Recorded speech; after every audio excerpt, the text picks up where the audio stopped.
This is the way most of South Florida looked just a few generations ago. Vast expanses of wetlands, just inches above sea level, received and stored the torrential rains of Florida's subtropical summers. As the water inched its way to the oceans and bays, it supported a rich diversity of plants and animals. Some of the water percolated into the underground aquifers, but much of it evaporated from the heat of the sun. The warm air, laden with water vapor, would rise to meet cooler air, causing the water to condense and fall to the earth again as rain in the eternal water cycle. But what you see here is not what it appears to be. This is man-made, the Wet'suwet'en wetlands. In fact, Wet'suwet'en is a Seminole word for created waters. These wetlands were developed by the Palm Beach County Water Utilities Department as an important component of its innovative water reclamation program. Palm Beach County is a leader in water conservation and recycling. The Palm Beach County Water Utilities Department provides drinking water, reclaimed water, and wastewater services to more than 370,000 residents in southeastern Palm Beach County. Continued development and population growth in the southern part of the county has stressed our freshwater resources and placed increasing demands on the department's drinking water and wastewater facilities. In response to this, a new Southern Region water reclamation facility was built, with the most recent phase completed in May 1999. The facility has the capacity to treat 30 million gallons of wastewater per day and turn it into reclaimed water.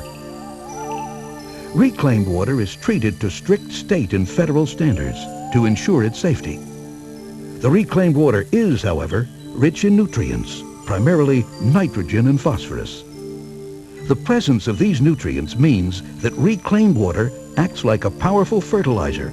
So, if it is released into inland waterways or the ocean, it can create algae blooms and other environmental problems. For that reason, the U.S. Environmental Protection Agency is not currently permitting new outfalls to inland waterways or the ocean.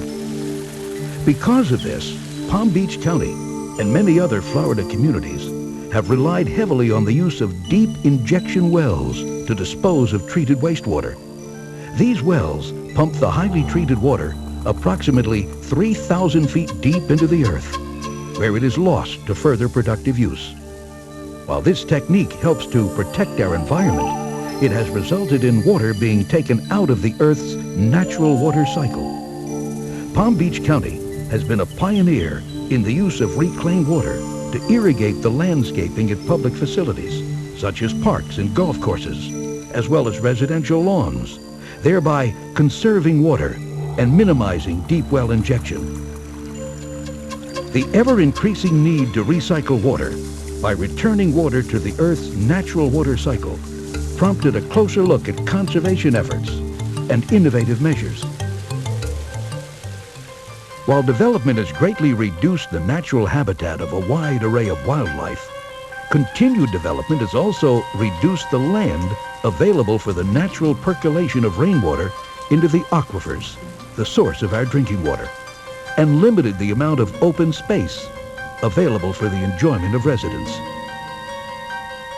In one of those rare, wonderful moments of serendipity, all these factors came together to create the Wet'suwet'en wetlands. Between November of 1995 and October 1996, 50 acres of unused utility land was converted into 8 emergent marsh wetlands at a cost of $3 million. The area was first cleared of exotic plant species such as Melaleuca, Brazilian pepper, and Australian pine. The land was then recontoured to make certain areas shallower or deeper. Then, native species were hand-planted to recreate 4 different habitat zones. Deep water zones were planted with spatterdock, also known as cow lily. The emergent marshes were populated with bulrush, pickerel weed, spike rush, arrowhead, and canna, that are capable of absorbing large amounts of nutrients. Leather fern, cordgrass, pond cypress, and pond apple were placed on the habitat islands, and the upland berms received muley grass, cordgrass, leather fern, pond apple, pond cypress, and Fakahatchee grass. A 3/4-mile long boardwalk was constructed of pressure-treated pine, making Wakotahachie accessible to all. There is that wonderful line from the movie Field of Dreams. Build it, and they will come. Well, it certainly applies to the Wakotahachie wetlands. Over 140 different species of birds have been spotted here, including many that are protected. In addition, alligators, foxes, otters, turtles, rabbits, raccoons, possums, bats, snakes, frogs, lizards, and an uncountable number of insect species have moved in. To control the mosquito population, the waters were stocked with mosquito fish, as well as other species. All are thriving. An agency that rehabilitates injured wildlife has adopted Wakotahachie as a location to reintroduce healed animals to a natural habitat. And people have come, bird watchers, photographers, students of all ages, families, and senior citizens. A number of people have volunteered to serve as tour guides, and scout groups have built habitat boxes for ducks, martins, and bats. Meanwhile, the Wakotahachie wetlands are performing their primary function with distinction.